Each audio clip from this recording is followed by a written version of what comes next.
ถือว่าทั้งสองทีมชนะมาทางคู่ทั้ง2 นัดแล้วนะรอบ16 ทีมซิงกันเป็นที่1ของสายเสมอเขาก็ได้เข้ารอบ8 ทีมแล้วเนาะเจ้าอาชิโอ้ซอกตัวทางหลังลูกอย่างธรรมชาตินั้นม่วนอยู่แต่มันเสียงข้างๆมันรบกวนแฮงเจ้าขันใจไม้ได้มันก็จะเป็นการดีกลัวน้อยนึงฮะแหละครบไหลรถซอกเราเป็นตัวไหลรถบอกว่ากันคิมด้วยบาน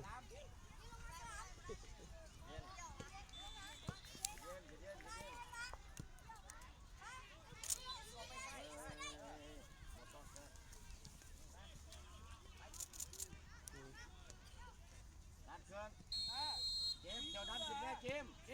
บ้านขึ้นดันขึ้นแม่โอเคนี่น้ำรถ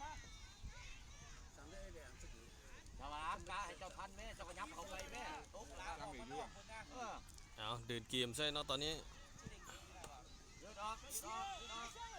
การบริการมาที่โชคไม่สลาม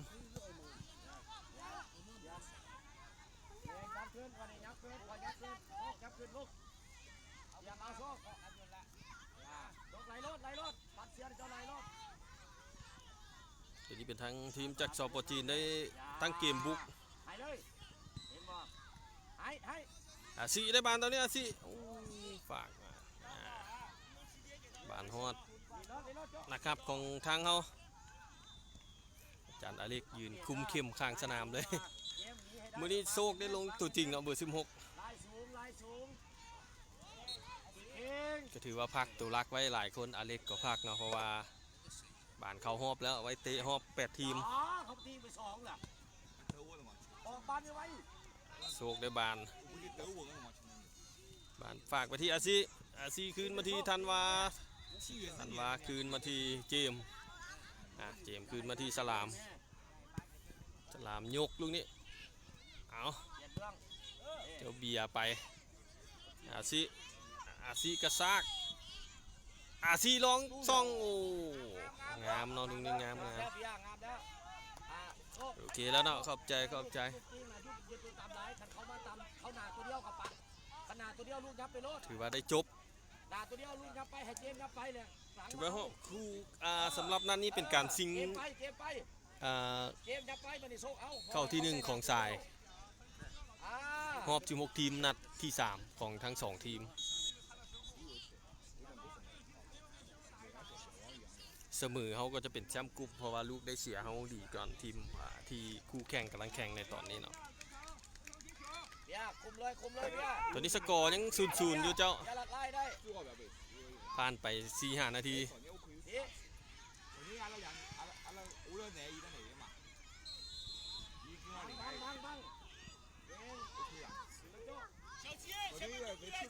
โจให้มาเจ้าคิม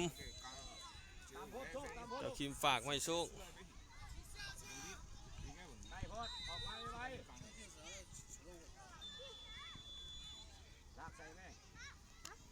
คิมว่าอะไรมาที่สลามออกบานพลาดตรงนี้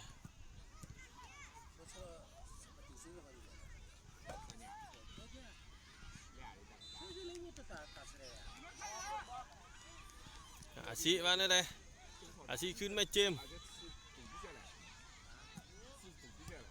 จุลบุญบานเขาได้ทุกซูมเข้าไป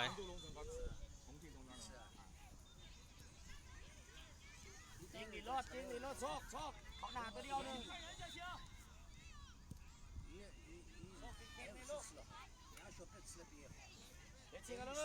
ปั๊มบานกันอยู่ตอนนี้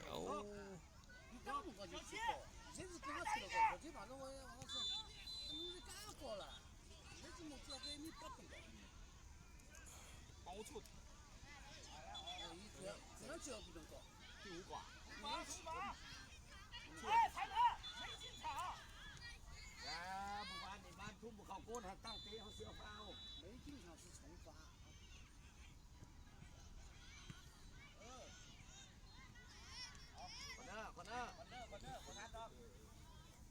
ซี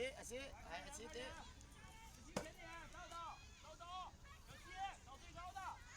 ไปรถโซกลูกไปซีไปรถโซกไปเลย ได้ลูกเตะมุม พอกระเจ้าอยู่ตัวเดียวไป ลู ร ก ถ เตะแจ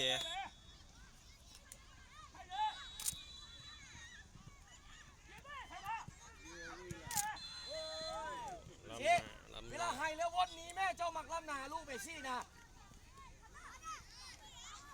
อย่าลืมลำนาด้วยลูกเด้อเช็คลำนา来接球接球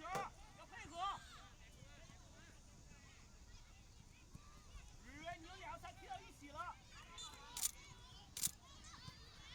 对要配合我们จีนได้บานบุกขึ้นมาลูกนี้ทันวาเคลียร์ออกไป เจ้าต้องเอาคนเจ้าจะใจหัวจะไปเล่นไรก่อน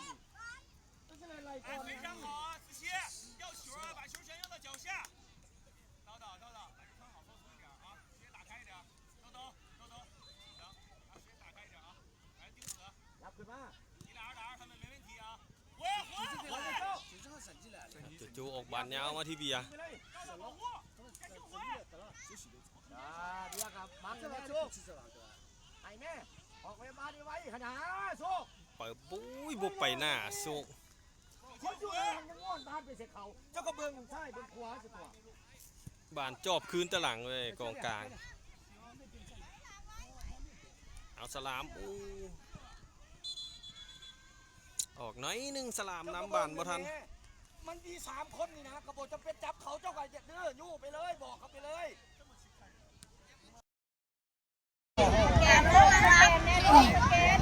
กระหักษาทางกลางไว้เราสขึ้นเลยซิมกับเกียมห้องย้ำเหมือนกันแม่ย้ำเป็น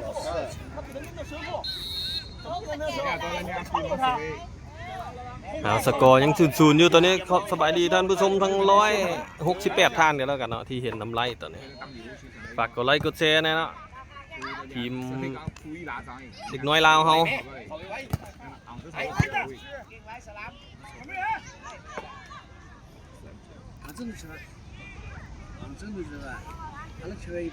เลยคนบอลเกมยับใส่มีมันมีโชคอยู่แล้ว โอ้ ก็ว่านะไม่ช่วยเลย你这样带起来小金跑呀，小金。 ทีมเคลียร์บานออกมา เกมเจ้าตัวสูงจะต้องเป็นตัวไรจังหวะที่ไหนจะลาจานต้องเอาปีกแล้วมันมีโชคห้องแล้วนุ่มมาบางไว้บางไว้ชื่อสวยเจ้าก็ต้องตัวไรก่อนก็พี่ย่าเลย ตัวจี๊ดยังบ่ทันลงเนาะปาเต้อเล็กว่าผักเอาแหงปาเต้อเล็กวินเนอร์ไปเลยพี่ย่า ว่าตัวจี๊ดของเฮาสุดนี้เลยนี่ ยิงเลยพี่ย่า ปิดประตูลูกนี่อาซิซาดเข้าไปเอาเบียสวรรค์ขึ้นนำไปแล้ว1-0จากอาซิเจ้าเบียร์คัดแบ็กเข้าไปอาซิซาดอยู่แก่เสา2เลยเนาะ สลามเราต้องได้เข่าฉะนั้นจะต้องเข่าก่อนสลามบอกสลาม ขอบใจเอา1-0แล้ว1-0แล้วปักมุดให้นะเจ้าปักมุดให้นะ1-0โอ้เพิ่นบ่ Facebook บ่ให้พิมพ์เด้ออันปักมุกสะกอเด้อมันเขาเพิ่นแบนได้你有可能叫90的，波错雨滴嘛，你有可能叫90。拉那个位置，这个是，这个人家比我。 ตัวตัดเนาะสุกตัดบานแดงกลางตรงนี้เอาตั้งกำแพงแล้วเด้ 没有信心踢，有没有信心，大大？有没有？ ตรงเจ้ากระเบื้องทางกลางเลยเจ้ากระเบื้องเมืองทางกลางเลยจะไปยืนขอบหลังยืนกลางเบื้องร้อนบนลูกระนาเนี่ยเขาบอกคนนึงเนี่ย 讲没讲过不要扑他？ ยืนพยายามเอาแล้วก็มา 回，小明回。 ตาย 啥味道？谁不啊？上学没问题。รอดไปลูกนี่แล้ว1-0ละพิมพ์เป็นลูกหมักบานเอาได้บ่พิมพ์สกอร์ Facebook มันอันนั้นได้มันเตือนได้เพราะว่าเห็นไล่สุดหลายอันเขาพิมพ์ถามเลขกันแม่นถึกบอกถึกแบนไว้ ใส่ตัวเลขเพราะว่า เข้าเครือข่ายแจ้งผล 闪身，连我一就是把地洞直接走。 ผลบอกผลบานไปซะนะ 而且你这样从那个打中的车里， แซดหาโค้ดเองเด้ออยากให้พักแก้วเบียร์นะ เพราะว่าเบียร์แซดหาโค้ดเอง 停下来了。 พักบ่ได้ตัวตึงเนาะที่ไปย่านอย่างเจ้าเบียร์เล่นได้120พุ่นนะ 亏啊，下来9嘛。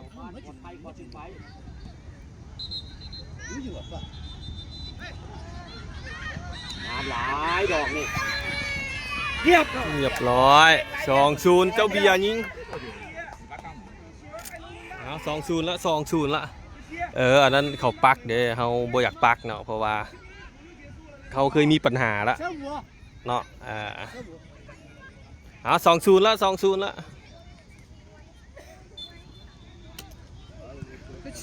เจ้าเบียร์ยิงประตูที่2ให้ทับเบียร์สวรรค์ FC 哎，没病，刚好请小帮手。 ไล่รถซอกไล่รถมันมีตัวซ่อนอยู่แล้วเก่งเก่งไรแหละเก่งหลายลูก แบบนั้นแหละ เก่งไรสู้เก่งไรนี่เพราะว่าเขามีหลังอยู่แล้วไล่รถมันต้องถอยไปซะแล้วไปซะละไอ้สลามเอากิมเกียมห้องข้าเจ้าโยนมานี่นะกิมบิดมาถึงเจ้ารถเริ่มก่อนเย็นปุ๊บมาดิ เจ๋งหลายเอาจิม ไอ้ยาเย็นเบียร์เย็นแข็งขันแข็งเย่ สลาม เย่เก่งหลาย เอาสลาม เอาเอ้ย เก่งไหมเอาไหม บ่ได้เตะแจ่ เอาไหมดีแล้วปินหาสิบานเวลาถอยเอามินิเบรกกินน้ำไว้ พัก กินน้ำไว้มินิเบรกกินน้ำไว้ วอเตอร์เบรกอาจารย์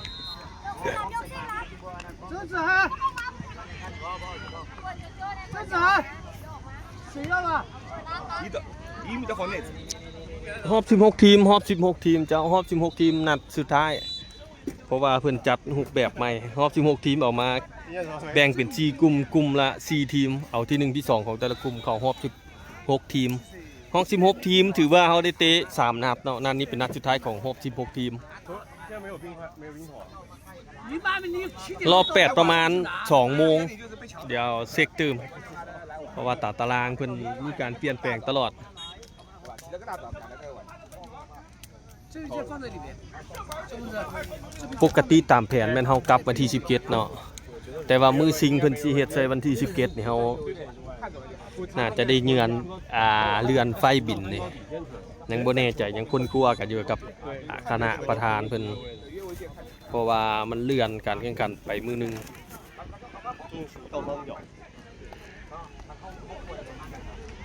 บ่ง่ายเนาะ 要看人口球的关系。我往回传，那越位的往回接，这也是。我走看一个也不越位的。不要看看自己。 20 นาที 15 แล้วเนาะผ่านไปครึ่งทางของครึ่งเวลาทมิตรละ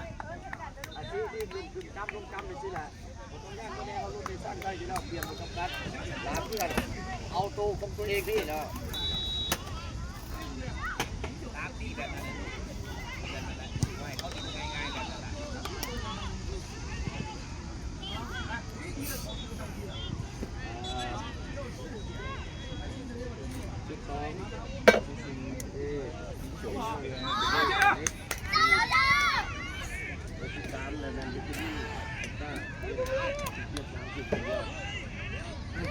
เอาตอนนี้สกอร์น้ำอยู่2-0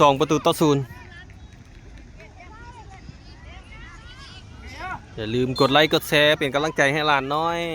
ตัวแทนจากลาวเฮา1 เดียวในรายการนี้นะเด้อ เป็นสั้นโชคถึกแล้วถึกเก่ง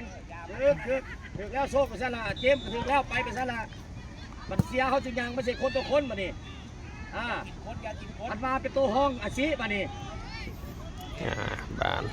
ท่านมาเป็นตัวห้องกินเป็นตัวซ้อเป็นตัวตรงถึกแล้วไปนั่นน่ะถึก เตะครึ่งเวลาละ25 นาที ถูกต้องเจมมันกระเจ้าลงมาหลายกะ ตอนนี้ทั้งสปจีนทั้งเบสวรรค์จากเราจะได้ทุ่มธันวาคิมพี่เด้ธันวาทุ่มไก่ขึ้นไปเลย4 ทุ่มต่อหลายประเทศอยู่เจ้ามันเตะรวมๆกันเนาะมันมีหลายยูเนาะจนเพิ่นจัดU7 U8 U9 U10 U11 จนฮอดU15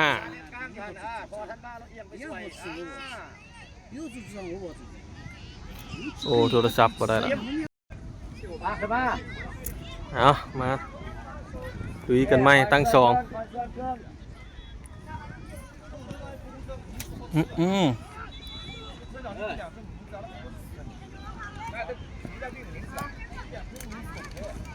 ไววะ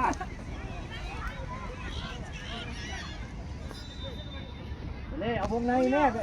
เล่เวลาหลานลงน่ะต้องเอาวงในคู่ต่อสู้เจ้ากิเลสน้ำก้นเขาละล่าบ่ได้จะต้องจับวงในพุ่น จังวะเริ่มละ35 8 โมง 35เอา ครับเวลาละวะถึงเรา เบิ่งละ เนี่ยบักไว้จับน้ำบักไว้จับ จับแล้วครับเบิ่งเอาน้ำไหลนี่พอดีมันขึ้นเวลาให้อยู่ เล่วงในนี่เขาจะเตะ เอาเครื่องเวลาที่2เมื่อกี้นี่กล้องโทรศัพท์ฮ้อนหลายเมื่อกี้นี่ขอโทษขออภัยในความบ่สะดวก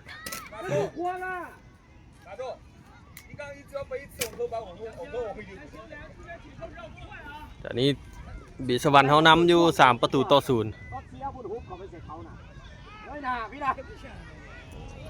ม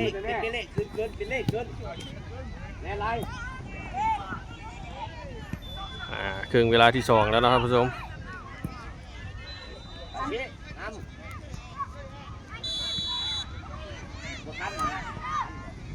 อาซีมาที่เบอร์ซาวเจ้าอเล็กเนาะอเล็กลงแล้วเนาะอเล็กลงแล้วนะ FC อเล็กอเล็กปาร์ตี้ลงตัวจริงกันละยับไปใส่รถยับไปใส่รถปีแรกเขาลินง่ายปีไปเขาลินง่าย บ่เห็นคอความอีกแล้วโอ้ยเอาตอนนี้สกอร์ 3-0 อยู่แล้วท่านผู้ชมบ่ทันตอบอะไรแม่นบ่เห็นข้อความแล้วมันมีปัญหาอีกแล้วเอาบ้านเบียดกันด้วยซะกับฟาวจาน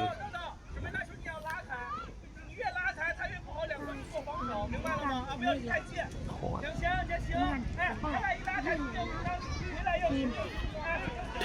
สก็เห็นข้อความวงในต้องไปยืนห่างพิษไปซี่แม่เห็นดีกว่าเห็นบ้านเลยยืนหมุนดูสตาร์ทหลังเนาะเห็นบ่เห็นปะเจมเห็นปะยืนปะถึงวะเฮ้ยเลยครับดันอยู่บ้านเดันอยู่บ้านตอนนี้สกอร์ 3-0 อยู่แล้วท่านผู้ชมคือเล็กปัดลูกลากปัดตัวลากแม่เล็กลูกลากไปแม่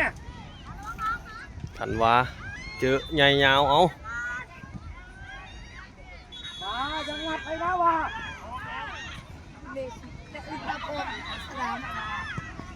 เจอเหลี่ยมบานเขาให้วะเล็กเหลี่ยมบานตบเอาซิมอน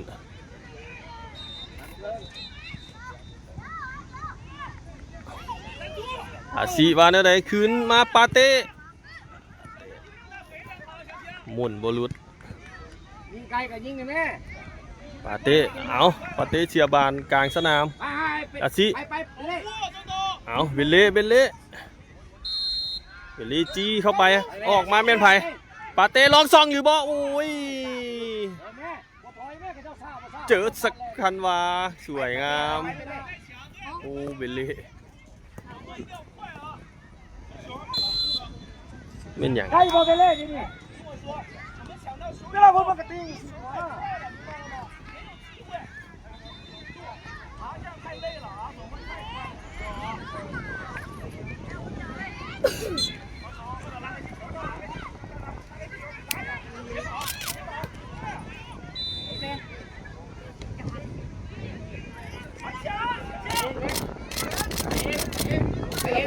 อเล็กสปีด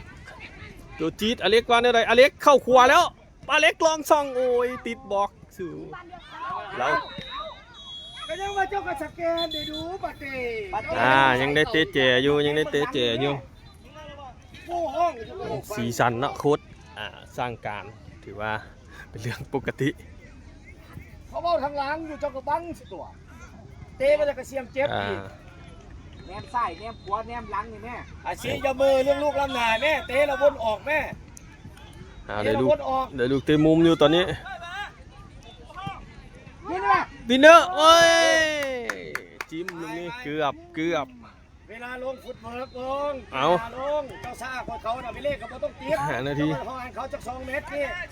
อาจารย์ 5 นาทีแล้วอาจารย์ เห็นคนเห็นบานนะเห็นคนบานบ่ใจฮ้อนบ่ใจฮ้อน 5 นาทีปานไปสกอร์ยัง3-0อยู่ตอนนี้โอ้ล้ำหน้าก่อนเนาะ ปะเต้แบบเก่าอีละ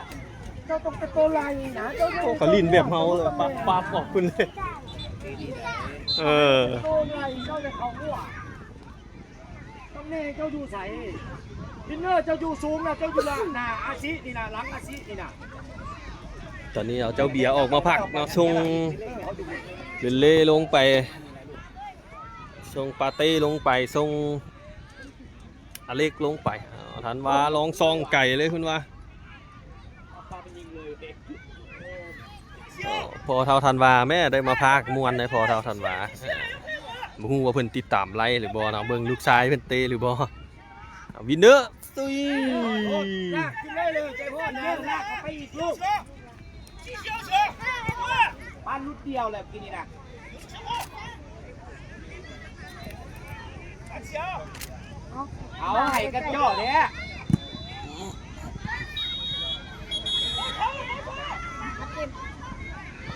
อู้เสียประตูจนได้เสียประตูจนได้ ใกล้ๆก็จะให้ปะเต้เจ้าโมเดลนี่นะพี่นี่ โจปัดเบาวินอีกละบานผ่านเข้ามาถึกปัดให้เขาซ้ำตลอดโจ เจ้าเอาบ้านโมเดลก็สิแลนนี้ 1 ประตูต่อ 3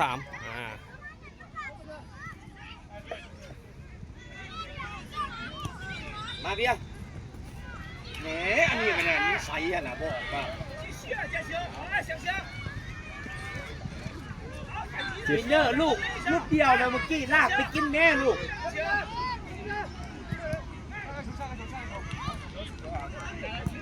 อาชิ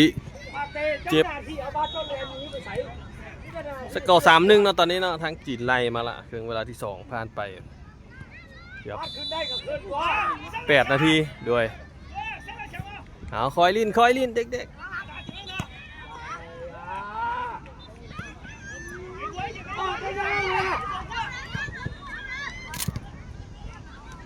พักกันไม่อย่างพักกันบุกปิดเกมเลยนะ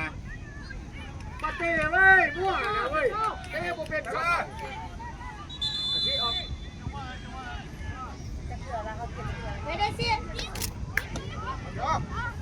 ไปเลยกันทัดจักรบังก่อนเต้มาเลย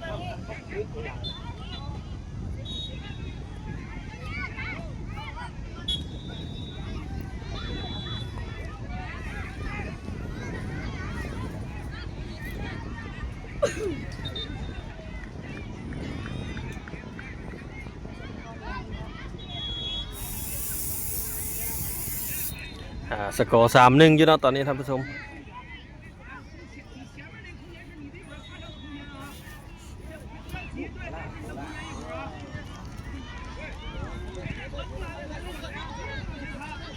ทันว่าขี่อาบานยาวขึ้นมา ดันขึ้นมาแม่บอลลำหนาเห็นบ่ฮันเฮ้ยพัน เล่ขี่อ่ะเอาจบกองหน้าทางจีนใหญ่ยาวอีหลี อย่ามาจิ้มอย่ามัน อย่ามั้ง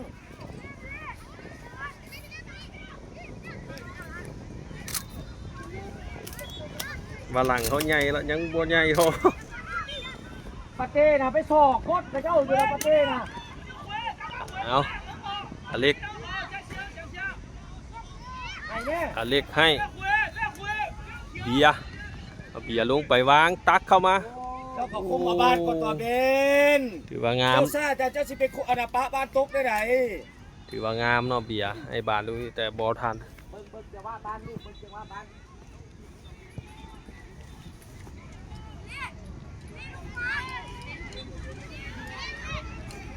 เจ้าขณะเอาปาเต้ไปเจ้ากระห้องสิวะ บานเฮาทุ่มพิษโอ้ขอความบ่ขึ้นเด้อท่านผู้ชมขอโทษขออภัยหลาย แกโคบสลาดแค่นี้ใช้เป็นเล่โยนเจ้าไปอยู่ในตำแหน่งของเจ้า ไปฟาวเอ้ยกรรมการหน่อยหนึงกับฟาว หน้า เลย บ้านไปก็ต้องงงก็ต้องงง อ่า พี่นา คันเขาลงตามหลายก็เขาเอาเลยเจ้าก็เบิ่งจังหวะอ่านโตงเอาตัวเขาสียาวน่ะเขาตั้งลายไว้ตัวไป ไป ไป ไปเตะไป คิม ใกล้กันโทษนะนี่นะ ตอนนี้อาจารย์อเล็ก มันทันไฮโล สร้างเกมเลย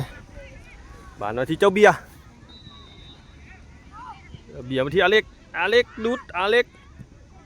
อันตรายนะอเล็กคอสเข้ามาจิ้มโอ้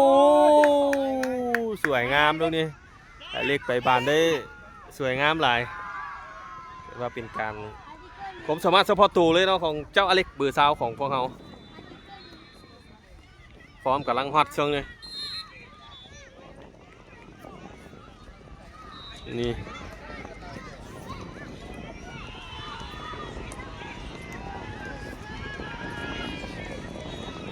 คอมเมนต์ไม่ขึ้นบ่ขึ้นโอ้เหนื่อยเบียร์โอ้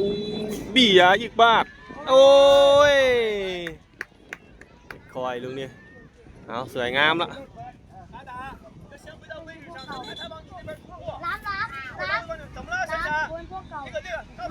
จะก่อยัง3ประตูต่อ1อยู่ตอนนี้ครับผู้ชม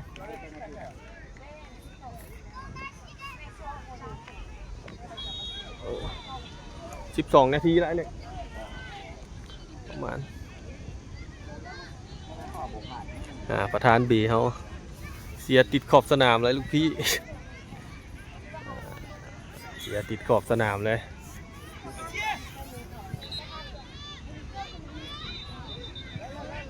หวังใหม่มันปั้นมือประธานว่าเขา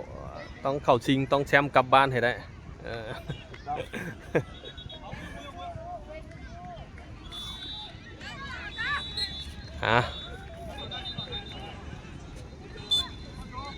เอาปาเตเจเบเล่โมถึง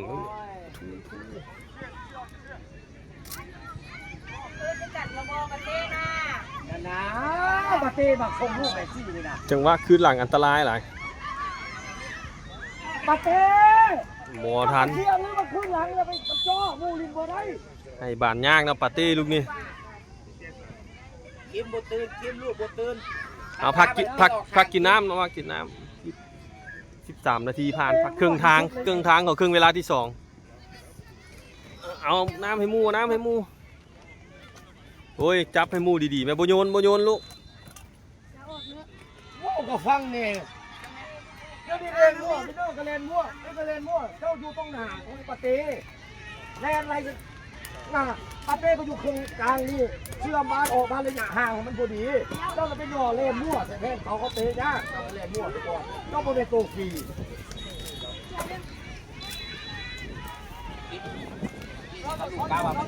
แช่น้ำให้มูเนี่ยแต่มาแล้วก็รีบเลยกับแม่ได้เป็นเลขของกันอ่านเลข วอเตอร์เบรก เจ้าชาพระเจ้าไว้ผมมาดอกเจ้าซ่า ขอความบ่เห็นนะท่านผู้ชมตอนนี้สกอร์อยู่3 ประตูต่อ 1ตอบคอมเมนต์บ่ได้ขอโทษหลายๆแอบมีปัญหาแอบไล่สุดเอาครึ่งเวลาที่2ผ่านไป14 นาทีแล้วตอนนี้เหลืออีก10 นาที ยืดใจกลางนี่นะแล้วก็ยืดระยะห่างพอดี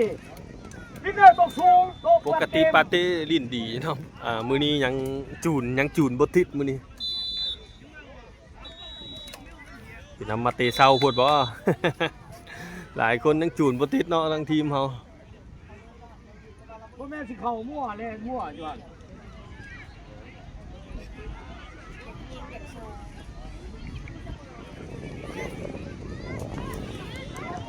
เจ้าปั่นเกมอยู่ไสเจ้าก็เนื้อหาประเทศนี่อยู่แถววงมนนี่เพื่อนเอาบัตรเกมอยู่แถววงมน เอาไหม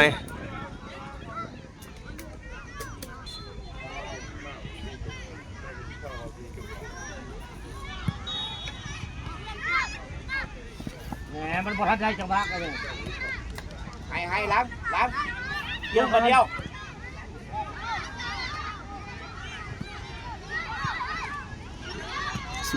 16 โอ้ยปะเตะเขามั่วอีกแล้วโบพวดแน่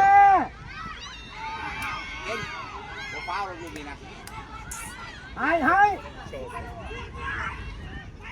ตัวนี้อเล็กเบียร์ร้องซองโอ้ ปะเตะ งาม บ้านของเขาที่เป็นยังเล่นไปมั่วโดดไปเขาเอาเร็ว ปาเต้ยังจูนบ่ติดเนาะปาเต้ บ้านบ่เป็นหมาเจ้าเล่นมั่วโดดไปใส่ พี่มีคือตัวสำคัญของเขาแล้วปาเต้แต่มื้อนี้ยังจูนบ่ติด โอ้เปิดหน่อยอเล็กสวัสดีเอ้ย ทันมาอเล็กได้บานตัวนี้อเล็กกระซากเอาวีเตะบานยาวหน่อยหนึงบ่เป็นหยังเอาไหม ทิศละให้รอดปัดชากันแม่ยังบ่ได้ยินเสียงสุดท้องนี่บ่ได้ยินเสียงบอกกันเว้ย สุดสองยังลิ้นบ่ออกเนาะสุดสอง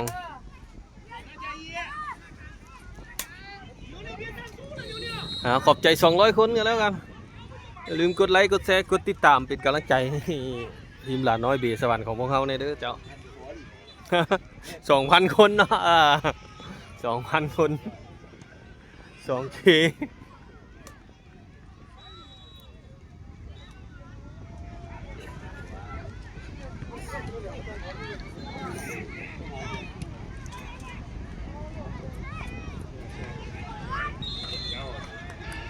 สุด เขา ลูก บางบานเลยนะแกก็บอกเปล่าโอ้กรรมการ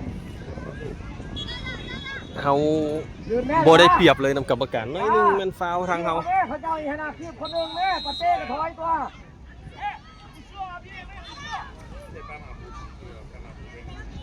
คนเดียวก็ได้ปะเต้ถอยมาเด้แกงมาเด้คนเดียว คนเดียวเบียร์คนเดียว ไปก่อน งามลุงนี่ อุ้ยจับบานยาวหน่อยหนึงงามละ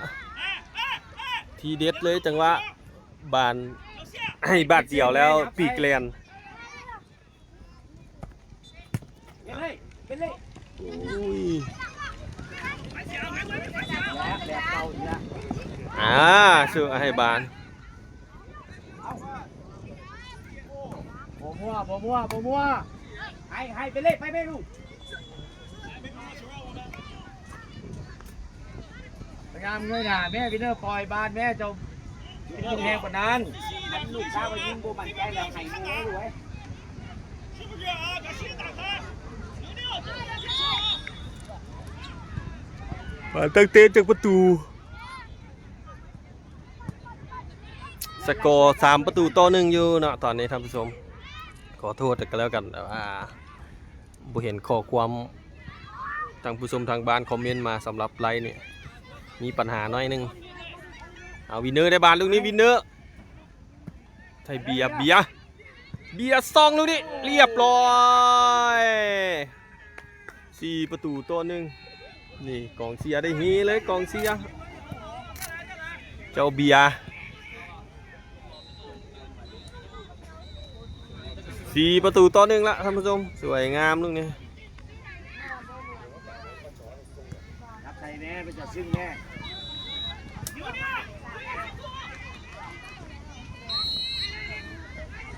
จะได้อเล็ก เย็นๆแม่เล็ก โอ้บริติ อ เจ เล็กเดินมันโบเรียบนะอย่าพยายามลากสิเขา เดินบริครับอเล็ก เดินมันโบเรียบนะมันคุมนะไปสไลด์เคลียร์เลยตอนนี้19 นาทีเหลือ5 นาทีสุดท้าย เอาเบียร์ได้บานคืนมา เบียงกินเองกับบ่เบียร์ ปาติ เป็นเล่อยากคืนไหนวายเจ้าก็บังลิงตัวเป็นเล่หู้อยู่มันอันตรายเจ้าบ่ได้แน่นอนปานนั้นน่ะ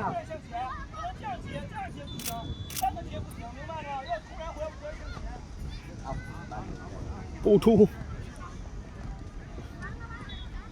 คิมว่าใหญ่แล้วเจอกองหน้าเขา ยึดเสียงคอ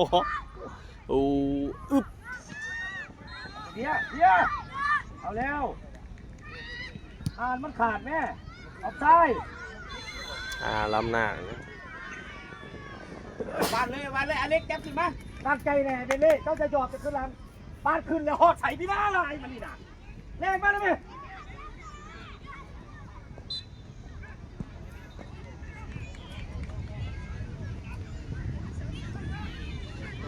ตาย เล็กโอ้โหจับเอาเลยสวยงามโอ้มีน้องๆจากลีกสเปนเนาะเอสปันยอนมาร่วมการแข่งขันครั้งนี้ว่าบ่ธรรมดาเนาะโลโก้นี้จากสเปนเอสปันยอนบ่หรือว่าไม่หยังแอดกับจือบ่ไทยเนาะแต่ว่าแม่นทีมจากสเปนแน่นอน เจ้าบ่ต้องขึ้นหลังได้กินบ่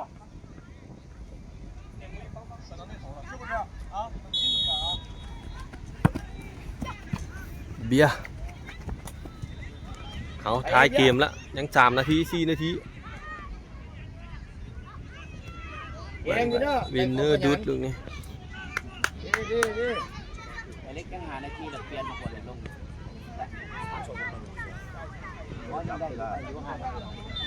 ชาวเอสเลยนี่ เอ็ดแล้วมา ชาวเอสจะ2 3 คนต้นกล้า เฮียรถ 4-1 ล่ะ เบนจามิน ยืนล้างเอาแหนไว้แล้วก็แล้วล้างเอาแหนไว้แล้วก็แล้ว เป็นเลคอร์ดเข้าไปลูกนี้ ใช้แรงมาปัดนะ ทันวาอุ้ยงามลายทันวาเกือบละลูกนี้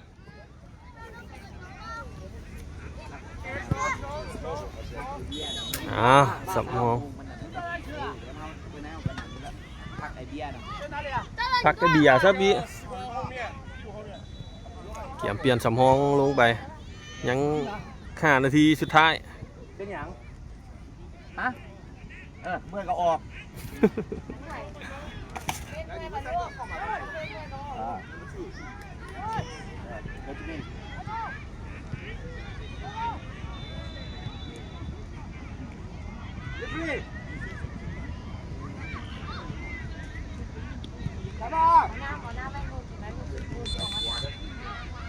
เซน้ำไว้ไห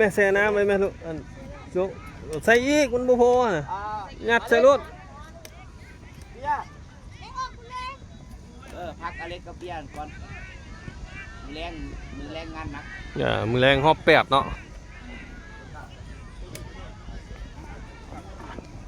โอเคเอา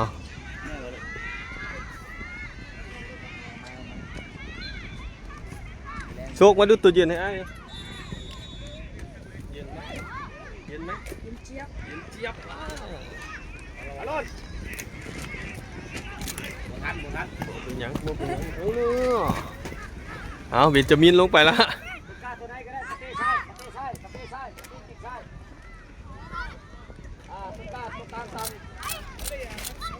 ปาตีได้บานโอ้แทงลุงนี้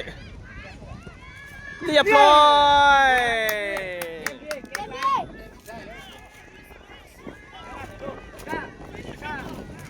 ประตูตัวหนึ่ง มันอยู่ในเป้าหมายเขาแหละครับ เดินแล้วนะ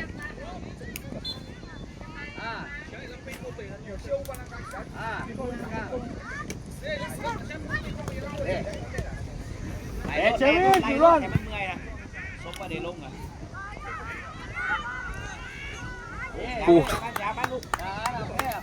เอาสกอร์5 ประตูตัวหนึ่งแล้วตอนนี้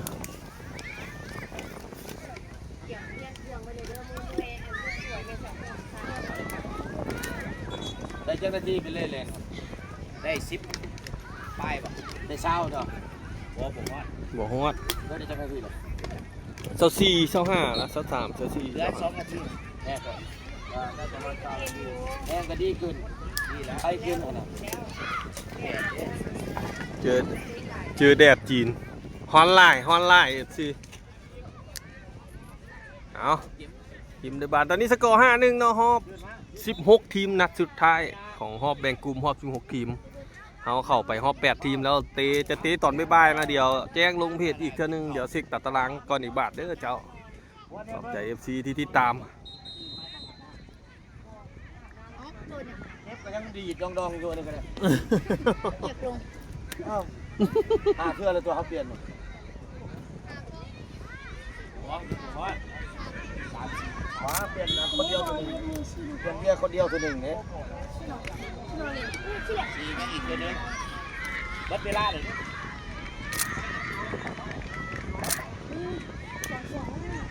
โอ้เปลี่ยน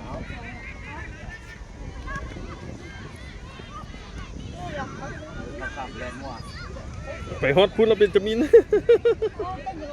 โอ้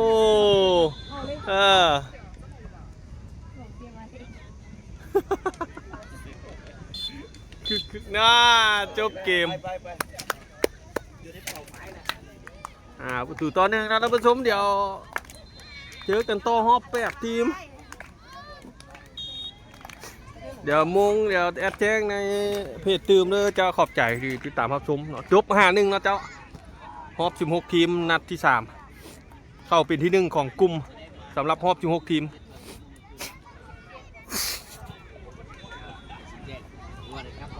โอเค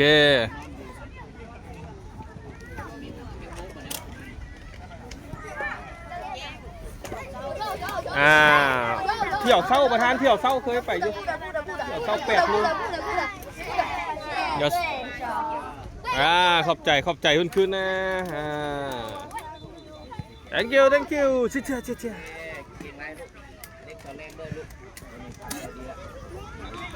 เอาผ่านไป ก่อนเมื่อที่ขับก่อนนี่บ่ ตื่นเศร้าพูดจากเงาหน่อยนึงคนเฮา ตื่นเช้าพวกไปลูก ปาเต้ ปาเต้เจอนักแล้วปาเต้ลงไปตั้งโซ่ ว่ามัน ไม่ถึกตำแหน่งตีปาเต้นี่เป็นเท่าไหร่โอเคปิดไล่ เก็บทุ่งไว้ลูกเก็บทุ่งใส่ลุงเล็ก